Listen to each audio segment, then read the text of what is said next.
थके क्या? थके तो नहीं ना? फिर आवाज कम हो गई।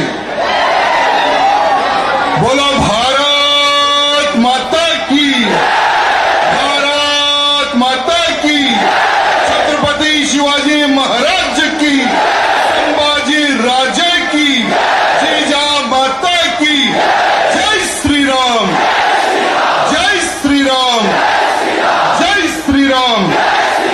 आज आपके इस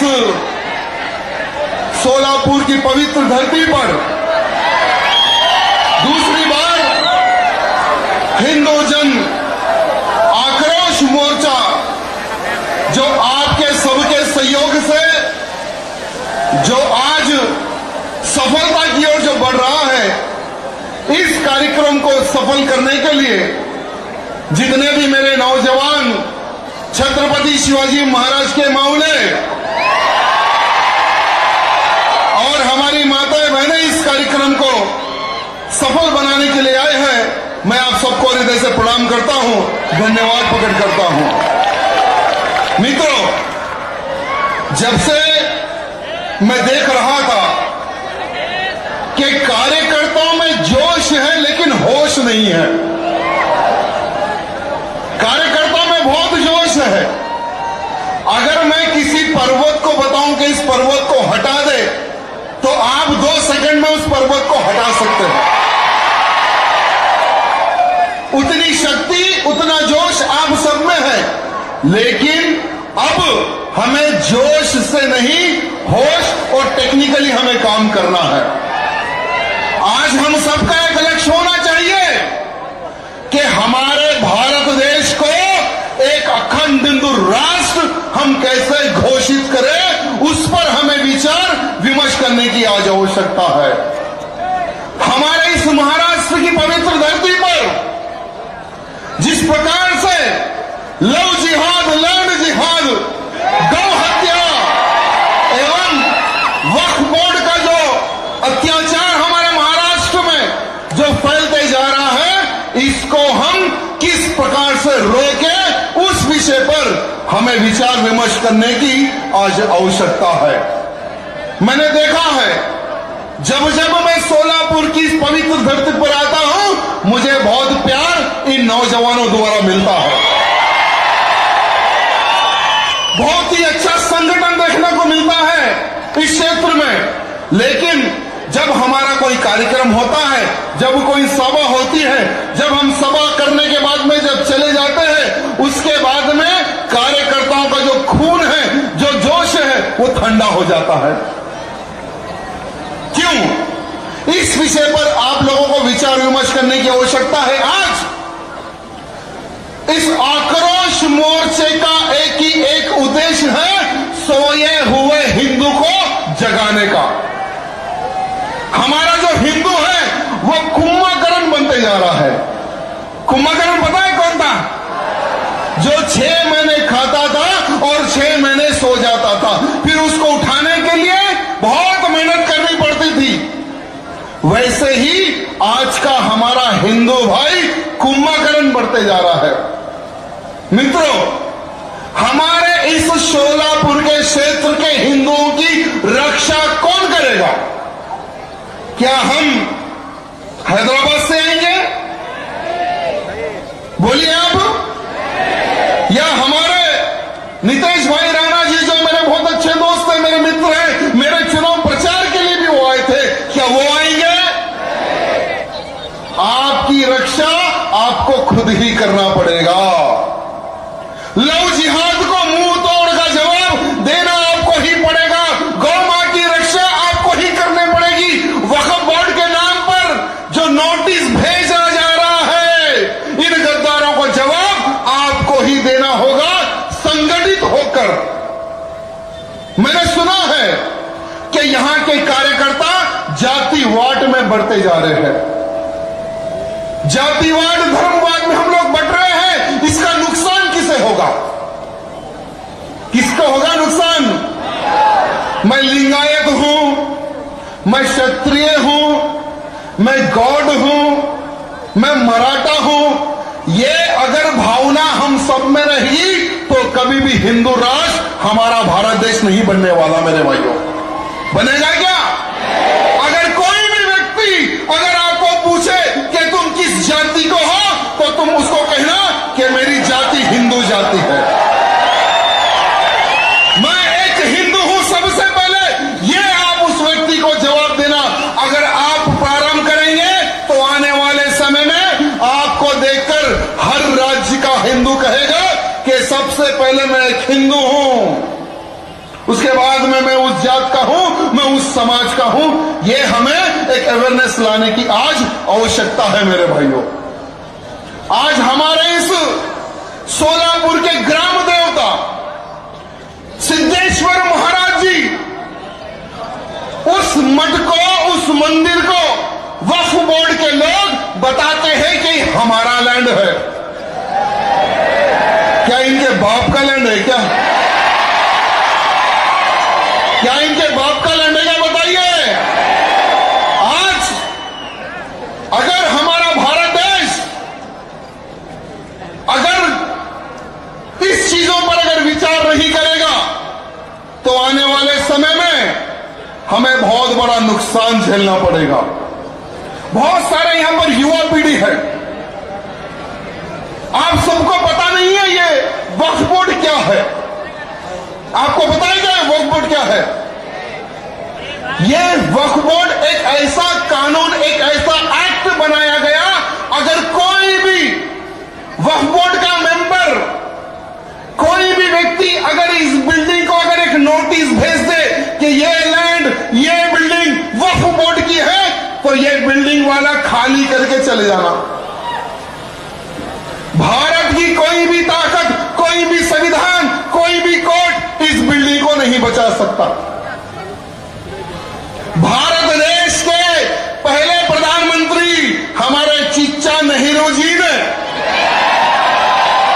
1954 में इन जो पाकिस्तान के पहले प्रधानमंत्री थे लियाकत अली खान, दोनों की दोस्ती बहुत अच्छी थी। 1947 में हमारे भारत देश को आजादी मिली, पता है ना? भारत देश को आजादी कब मिली? 1947 में। 1947 में जब भारत देश को आजादी मिली, जब पहले प्रधानमंत्री हमारे चिच्चा नेहरू जी बने, तो हमारे चिच्चा नेहरू जी ने जो भारत के दो टुकड़े कर जो पाकिस्तान भाग गए मुसलमानों की जमीनों की रक्षा के लिए वक्फ बोर्ड का निर्माण किया गया, एक एक्ट बनाया गया। 1995 में उस एक्ट को इंप्लीमेंट किया गया और उस एक्ट में, उस वक्फ बोर्ड में ऐसी कमेटी बनाई गई जो सारे के सारे मुसलमान ही उस कमेटी में रह सकते हैं। उनका कोर्ट अलग, उनका कानून अलग, सब कुछ अलग। चंद वोट बैंक के खातिर, चंद वोटों के खातिर उन्होंने उस एक्ट को इंप्लीमेंट किया। आपको पता है मेरे मित्रों कि पूरे भारत में सबसे बड़ी जमीन, मैं आपको बताना चाहूंगा, 18 लाख एकड़ लैंड पूरे भारत में डिफेंस के पास है। 12 लाख एकड़ लैंड रेलवे के पास है। लेकिन तीसरी अगर सबसे बड़ी अगर किसी के पास जमीन है वो वक्फ बोर्ड के पास है। कितनी है पता है जमीन? 10 लाख एकड़ लैंड, यानी 10 लाख एकड़ लैंड पर इनका कब्जा है। और ये लैंड कहां से आया, इसके ऊपर भी चर्चा करने की आज आवश्यकता है। 13 साल में, यानी 2009 में इनके पास सिर्फ 4 लाख एकड़ जमीन थी और 2022 आते आते इनके पास 10 लाख एकड़ से बढ़कर हो गई जमीन। 10 लाख से 10 लाख एकड़ मजाक नहीं है मेरे भाइयों, बहुत बड़ी जमीन होती है 10 लाख एकड़। और इस वक्फ बोर्ड के पास किस किस क्षेत्र में कहां पर कितनी कितनी जगह है वो भी मैं आपको बताना चाहूंगा। देश में वक्फ बोर्ड की खेती की जमीन 1,40,000 एकड़ पूरे देश में वक्फ बोर्ड की दरगाह, मजार, मकबरे की जमीन 33,000 एकड़। देश में वक्फ बोर्ड की जमीन, कब्रिस्तान की जमीन 1,50,000 एकड़ लैंड। देश में वक्फ बोर्ड का लैंड, जो दुकानें होती है ना इनकी, 1,06,801 दुकानें इनकी हैं। कितनी है? आप सोचिए, देश में वक्फ बोर्ड के जितने जो घर है ना, इनके कंट्रोलिंग में घर होते 90,000 घर है। देश में वक्फ बोर्ड की ईदगाह जो होती है ना, दरगाह का, जो कुछ कपड़ा वपड़ा डालने के वहां बैठ जाते हैं, 9,100 इनके पास जो दरगाह टाइप की जमीनें हैं। तमिलनाडु में एक मंदिर है मेरे भाइयों, प्राचीन मंदिर तमिलनाडु में, जो कि 1500 सालों से वहां पर हिंदू पूजा करता है, 1500 सालों से। और ये लोग उस जमीन के ऊपर दावा ठोक देते हैं कि ये जो मंदिर है ये वक्फ बोर्ड का लैंड है। मंदिर में पूजा बंद है, मंदिर में ताले गिर गए। साथ ही साथ दिल्ली, आपको पता है ना, दिल्ली जितना बड़ा स्टेट है उससे 2 गुना एक्स्ट्रा लैंड वक्फ बोर्ड के पास है। यानी 2 दिल्ली एक्स्ट्रा बनाए उतना लैंड इन वक्फ बोर्ड के पास है। अगर मैं केवल सिर्फ महाराष्ट्र की अगर बात करूं कि महाराष्ट्र में वक्फ बोर्ड का लैंड कितना है, तो सुनिए, पुणे में 9,013 यानी 9,300 एकड़ लैंड, नागपुर में 2,200 एकड़ लैंड, नासिक में 8,400 एकड़ लैंड, कोंडाना में 6,000 एकड़ लैंड और अमरावती में 2,800 एकड़ लैंड। करीब सिर्फ अगर हम महाराष्ट्र की अगर बात करेंगे तो 1,00,000 एकड़ लैंड हमारे महाराष्ट्र में इन लैंड जिहादियों ने कब्जा करके रखा है। मैं हमारे शिंदे जी से निवेदन करना चाहूंगा, शिंदे जी, आज आपको हम जब भी देखते हैं तो बाला साहब ठाकरे जी का रूप आप में दिखता है। मैं आपसे निवेदन करना चाहूंगा कि आप भी केंद्र को एक पत्र लिखे। आपके जितने भी सांसद जो पार्लियामेंट में हैं उनको बोलिए कि एक प्राइवेट बिल आप ठोक दे। जैसे नरपत सिंह जी ने एक प्राइवेट बिल डाला है कि ये जो भारत में जो 10 लाख एकड़ जो लैंड है ये भारत इनके कंट्रोल में ले ले, भारत कंट्रोल में ले ले। तो इसी प्रकार से भारत के जितने भी हिंदूवादी सांसद हैं उनसे मैं निवेदन करना चाहूंगा कि आप लोग भी एक प्राइवेट बिल फेंक दें। और केंद्र के हमारे प्रधानमंत्री मोदी जी है केंद्र में, और उनको सभी लोगों को यह निवेदन करना है कि ये 10 लाख एकड़ लैंड केंद्र अपने कंट्रोल में लेकर, जो पाकिस्तान से 15 लाख हिंदुओं को मार मार कर उनकी हत्या करके ट्रेनों में भरकर भारत भेजा गया, कश्मीर से काश्मीरी पंडितों को मार मार कर भगाया गया, आज भारत में यहां वहां पर बसे हुए हैं, उनके लिए प्रधानमंत्री आवास योजना के तहत घर बना के दे। जिन हिंदुओं को घर नहीं है उन हिंदुओं को घर बना के दे, कॉलेजेस बना के दे, हॉस्पिटल बना के दे, युवा पीढ़ी को स्पोर्ट्स के प्रति और जागरूकता पैदा करने के लिए बड़े बड़े स्टेडियम वहां पर बना के दे। ये हो सकता है ना? मोदी जी है तो सब मुमकिन है मेरे भाई, मोदी जी है तो सब मुमकिन है, और ये होने वाला है, समझ के चलो, इसको कोई रोक नहीं सकेगा। साथ ही साथ हमारा एक मित्र बता रहे थे कि हमारे सोलापुर में एक क्षेत्र है, लगभग 250 गरीब मकान है, वहां पर इन्होंने दावा ठोक दिया कि ये लैंड वक्फ बोर्ड का लैंड है। आज दर बदर वो लोग भटक रहे हैं, उन लोगों पर दबाव डाला जा रहा है कि आप लोग हमारा धर्म कबूल लो तो हम आपको यहां पर रहने देंगे, नहीं तो आपको रहने नहीं देंगे। हमारे सोलापुर बिल्कुल बाजू की है, एकदम बगल में ही है, जहां पर इन्होंने नोटिस भेजकर सभी हिंदुओं को परेशान किया जा रहा है। साथ ही साथ हमारे पुणे में जो राजीव गांधी पार्क है 20 एकड़ का लैंड, लगभग 100 करोड़ रुपए का लैंड है, उसको इन्होंने वक्फ बोर्ड प्रॉपर्टी घोषित करने के लिए दबाव डालना स्टार्ट किया, उसको भी नोटिस भेज दिया है। जब पुणे की बात आई तो एक बहुत ही अफसोस घटना सुनने को मिली है। कल का मेरा प्रोग्राम था सासवाड़ा में, आज रात को मैं निकलने वाला था सासवाड़ा में, मुझे पता चला कि हमारे दोस्त की हत्या कर दी गई। जो शरद भाऊ जी है वो और मैं इसी प्रकार की एक धर्म सभा को हम लोगों ने संबोधित किया था शिरडी के श्रीरामपुर में। वो इंसान जो अपना पूरा जीवन देश के प्रति, धर्म के प्रति, गौ रक्षा में बिता दिया, वो इंसान जिसने जेल में एक आतंकवादी को उसकी सबक सिखाकर उसको वहीं पर 72 हुरों के पास पहुंचा दिया था, वो हमारे शरद भाऊ को धोखे से, हमारे ही कुछ चमचों को, हमारे कुछ गद्दारों को खरीद कर उनका कल मर्डर कर दिया गया।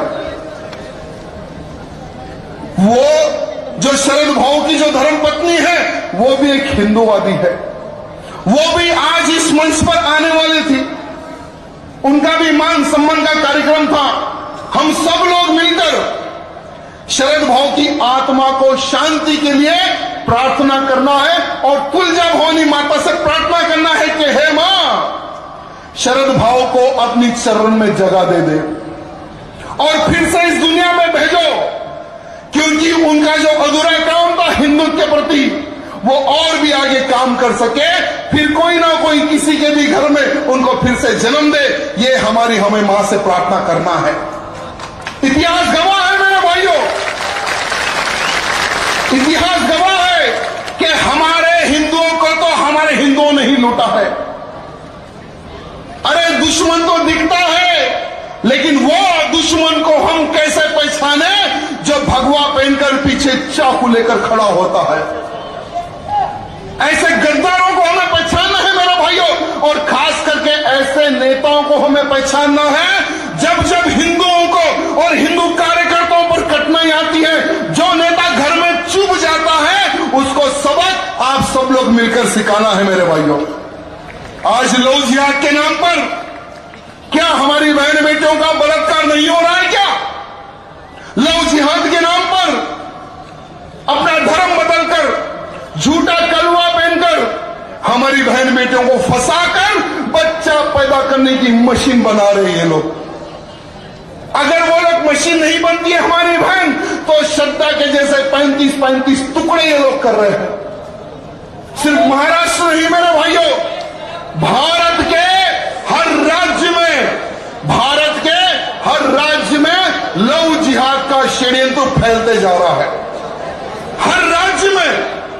मेरे मित्रों, मैं आपसे पूछना चाहता हूं, तुम कितने दिन जियोगे? वहां पर छोड़ दो, ध्यान इधर दो। तुम कितने दिन जियोगे मैं पूछना चाहता हूं। जैसे मैं अभी 45 इयर्स का हूं और बहुत से बाद एक 20 साल जियूंगा या एक 25 साल जियूंगा मैं। हर इंसान को आज नहीं तो कल मरना है। कौन जिएगा 100 साल, 150 साल, 200 साल, लेकिन मित्रों जब तक तुम जिंदा हो देश और धर्म और समाज के लिए कुछ कर गुजर जाओ, ये मैं आप सबसे निवेदन करना चाहता हूं। अरे लव जिहादी कुत्तों को मुंह तोड़ जवाब दो, ये मैं आप सबसे निवेदन करना चाहता हूं। अरे हम कब तक खामोश बैठेंगे और कब तक रोते रहेंगे कि मेरी बहन चले गई उस मुल्ले के साथ, मेरी बहन चले गई उस लांडे के साथ। पुकारने से कुछ काम होने वाला नहीं है। पहले घर घर प्रचार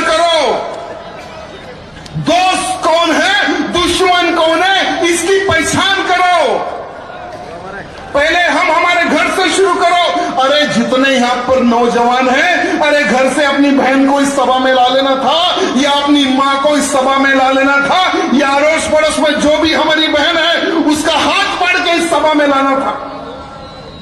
हम लोग यही गलती करते हैं कि हमारी बहनों को हम लोग घर में बिठाते हैं और हम तो जय श्री राम का नारा लेकर बाहर आते हैं। नहीं मेरे मित्रों, कुछ बातें ऐसी होती है जो हम हमारी बहन और बेटी से हम बात नहीं कर सकते। कर सकते हैं मेरी बहन? कुछ बातें होती है ऐसी, लेकिन वो कुछ बातें अगर हम कर सकते हैं तो हमारी धर्म पत्नी के द्वारा कर सकते हैं, या हमारी मां द्वारा कर सकते हैं, या हमारी बड़ी बहन द्वारा कर सकते हैं। वो महिला होकर महिलाओं में अगर प्रचार करेंगे कि ये हमारा दोस्त है और ये हमारा दुश्मन है, अगर इसका हम लोग प्रचार करेंगे तो मैं गारंटी देता हूं एक भी हमारी बहन, सोलापुर की बहन, लव जिहाद का शिकार नहीं बनेगी। एक भी हमारी बहन सोलापुर में लव जिहाद का शिकार नहीं बनेगी, यह मैं चैलेंज करता हूं। अरे हमारे महाराष्ट्र की धरती पर एक शेर हुआ करते थे जो खाली खड़े होकर सिर्फ एक नारा लगाते थे तो लांडों की फट जाती थी। आज उन्हीं की धरती पर लव जिहाद हो रहा है। आज बाला साहब जी की धरती पर गौहत्या हो रही है। आज लैंड जिहाद हो रहा है, धर्मांतरण हो रहा है। मैं हमारे एकनाथ शिंदे भैया जी को यहां निवेदन करने के लिए आया हूं कि भैया जी, अगर इन हिंदुओं का आशीर्वाद अगर आपको चाहिए तो हिंदू की बात आपने परसों की है, मुझे अच्छा लगा मलंगड़ के लिए। मछिंद्र नाथ जी की समाधि के ऊपर हरा कपड़ा डालकर ये कहते हैं कि हमारी दरगाह है। अरे उसी स्थान पर 6 महीने पहले मैंने एक सभा की थी और मैंने कहा था कि चलो आज ही उस पहाड़ पर चढ़ेंगे, हरे को मिटाकर भगवा कर देंगे।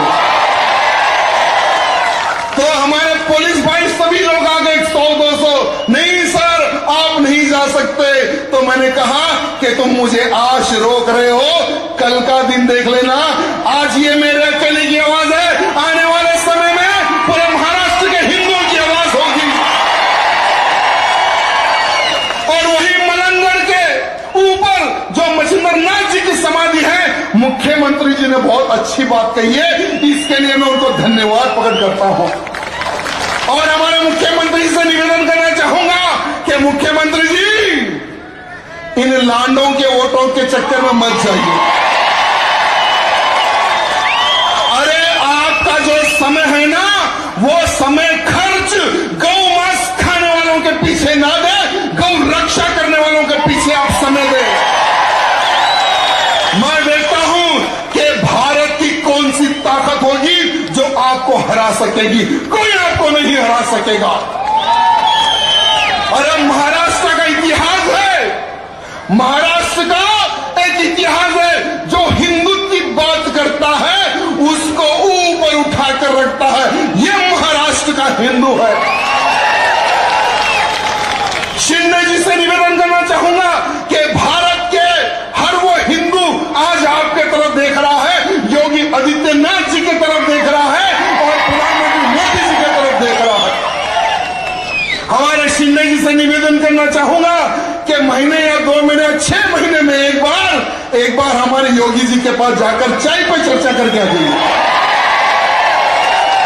योगी जी किस प्रकार से बुलडोजर चढ़वाते हैं इन लव जिहादों पर, ऐसे कुछ बुलडोजर आपको भी महाराष्ट्र के हर जिले में खरीद के रखना है आपको।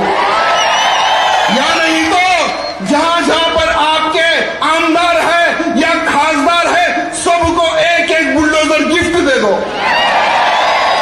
जहां कहीं भी लैंड जिहाद होता है, जहां कहीं भी लव जिहाद होता है, जहां कहीं भी गौ माता की हत्या होती है, उस आमदार और उस खासदार को ये ऑर्डर दे देना कि बेटा चढ़ जा लेकर बुलडोजर।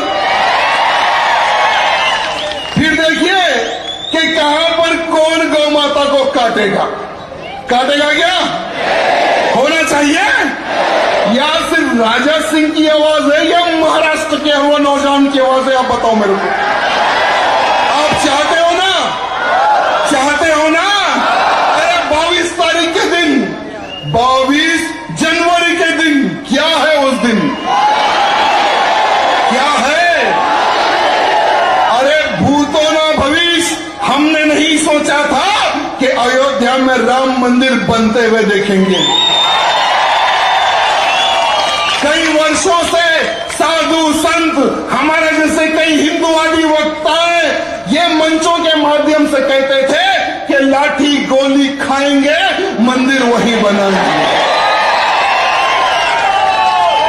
अरे 500 सालों का संघर्ष, 500 सालों का संघर्ष जो राम भक्तों का रहा, आज आसमान को छूने वाला भव्य राम मंदिर अयोध्या में बन रहा है। और 22 तारीख के दिन, 22 तारीख के दिन उस मंदिर का, राम मंदिर का उद्घाटन धूमधाम से होने वाला है। मेरे मित्रों, आप सबके पास अक्षताएं नहीं है? यहां पर भी 22 तारीख के दिन बहुत बड़ा कार्यक्रम रखा गया है। आप सब लोग उस कार्यक्रम में आपको जाना है, सम्मिलित होना है मेरे भाइयों, क्योंकि हम लोग कहते थे कि रामलला तो एक झांकी है,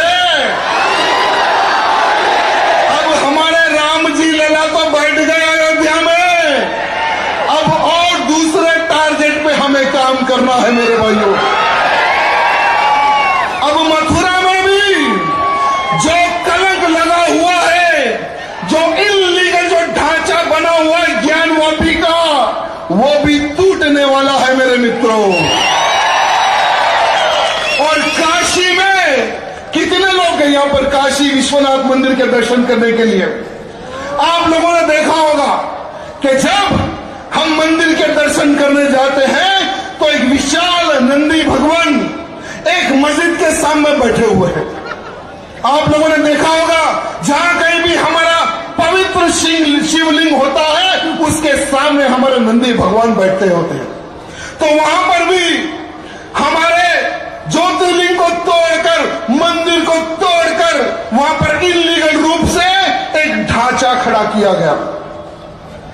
योगी जी ने एक बहुत अच्छी बात कही थी, मुझे याद है, कि अयोध्या में बाबर का ढांचा गिराने के लिए आए थे राम भक्त, उनके ऊपर मुलायम सिंह ने गोलियां चलाई थी। जिस दिन भी यह ढांचा गिराने के लिए कृष्ण भक्त आएंगे, मैं गोली नहीं, मैं फूल बरसाऊंगा। यह हमारा योगी आदित्यनाथ जी ने कहा है मेरे भाइयों। और बहुत ही जल्द वो भी कार्य होगा और हम सब वो कार्य देखेंगे। यानी हम सब के सब लोग बहुत ही भाग्यशाली हैं जो अयोध्या में राम मंदिर देख रहे हैं, काशी में मंदिर बनते हुए देखेंगे, मथुरा में कृष्ण जी का मंदिर बनते देखेंगे। हम बहुत भाग्यशाली हिंदू हैं जो अखंड हिंदू राष्ट्र भी बनते हुए हम सब लोग देखेंगे। और देख लेना कि भगवा में कितनी ताकत होती है। जब जब भगवा खड़ा होता है, जब जब हिंदुत्व खड़ा होता है, तो सरकारों को झुककर हिंदुओं के पक्ष में निर्णय लेने के लिए वो लोग मजबूर हो जाते हैं। ये होता है हिंदुओं में संगठन मेरे भाइयों। मैं आज सोलापुर में तीसरी बार आया हूं। हर बार कार्यकर्ताओं को एक मैसेज देता हूं, एक काम देकर जाता हूं। आज भी एक काम आपको देकर जाऊंगा मैं। करोगे? पक्का? आप साबुन खरीदो, बिस्किट खरीदो, आटा खरीदो या कोई भी चीज खरीदो, खरीदने से पहले उसके पीछे एक बार देख लेना। क्या देखना है उसके पीछे? हलाल सर्टिफाइड, कहीं पर यह लिखा हुआ है क्या? यह चीज देखना आपको। अगर हलाल सर्टिफाइड या हलाल का अगर ट्रेड मार्क रहा तो वो उठाकर उस दुकान वाले के मुंह पे मार देना। अब देखिए, ये हलाल है। ये हलाल का जो सर्टिफिकेट है, ये कोई भारत की सरकार नहीं या महाराष्ट्र की सरकार नहीं, ये एक इस्लामिक ऑर्गेनाइजेशन, कुछ लोग हैं जो हलाल सर्टिफिकेट का निर्माण करते हैं और कंपनियों को देते हैं। हल्दीराम, हिमालय प्रोडक्ट, पतंजलि प्रोडक्ट, महिलाओं का श्रृंगार, कोल्ड ड्रिंक हो, टूथपेस्ट हो, खाने का सामान, मेडिकल सामान, चावल हो, दाल हो, आटा हो, हर चीज पर पहले मांस पर ही हलाल का एक स्तंभ होता था। वो भी इस्लामिक कंट्री में जाने वाला आइटम पर ही ये लोग स्टैम्प मारते थे। लेकिन आज हर हिंदू जो भी प्रोडक्ट खरीद रहा है, उसके पीछे हलाल का ट्रेड लगाकर ये लोग बेच रहे हैं। ये बहुत खतरनाक है मेरे हिंदू भाइयों। अगर इसको हम नहीं रोकेंगे तो आने वाले समय में वो जो पैसे से ये लोग कमाई करेंगे, उसी से हमारी हत्याएं होगी। यूपी में एक कमलेश तिवारी नाम का एक हिंदूवादी नेता था, उसकी गला काटकर हत्या की गई इन लांडों द्वारा, मार दिया गया उसको। यूपी का और एक देशभक्त चंदन गुप्ता, दिल्ली का अंकित तिवारी, इनकी भी हत्याएं हो गई। जो हत्या जिन्होंने किया है, उनको फाइनेंशियली, फिजिकली यही लोग एडवोकेट खड़ा करके उनके बिल के पैसे लोग देते हैं।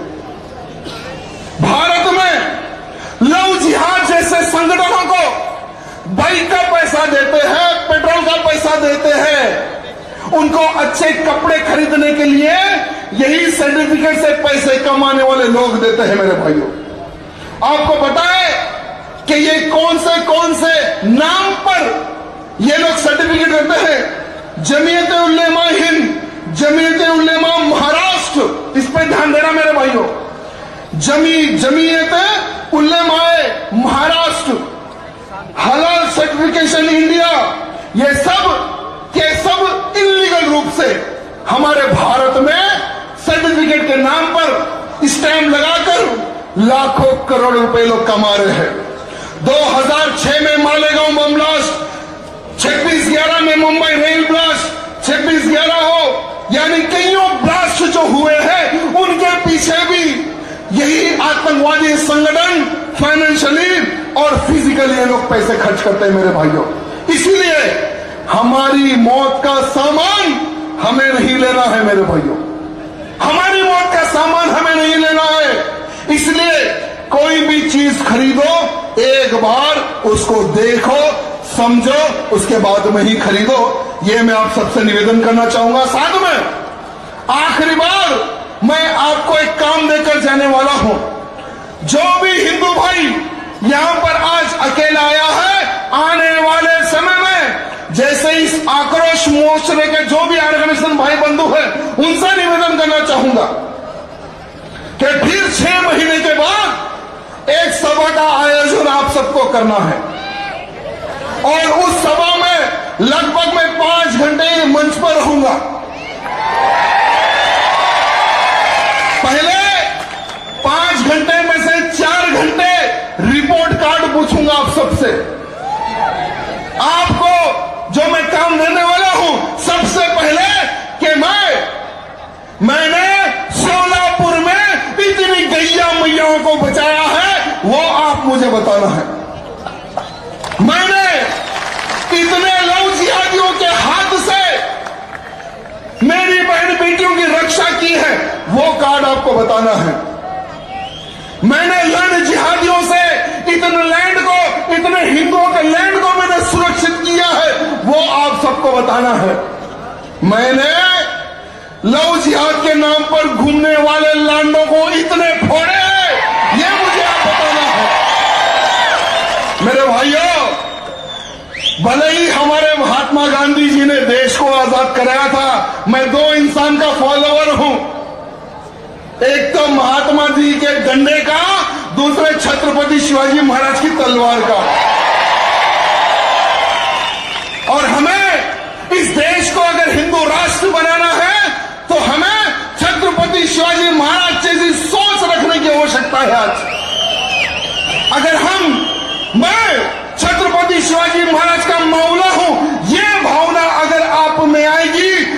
चैलेंज करता हूं मेरे भाइयों, आने वाले समय में हमारी आवश्यकता आपके इस सोलापुर को नहीं पड़ेगी, क्योंकि आप ऐसा कोई मौका नहीं देंगे कि हमें यहां आकर यह बोलना पड़े कि यहां पर लव जिहाद हो रहा है, यहां पर लैंड जिहाद हो रहा है, यहां पर गौ हत्या हो रही है। यह बोलने के लिए आप लोग हमें मौका नहीं देंगे, पक्का है ना?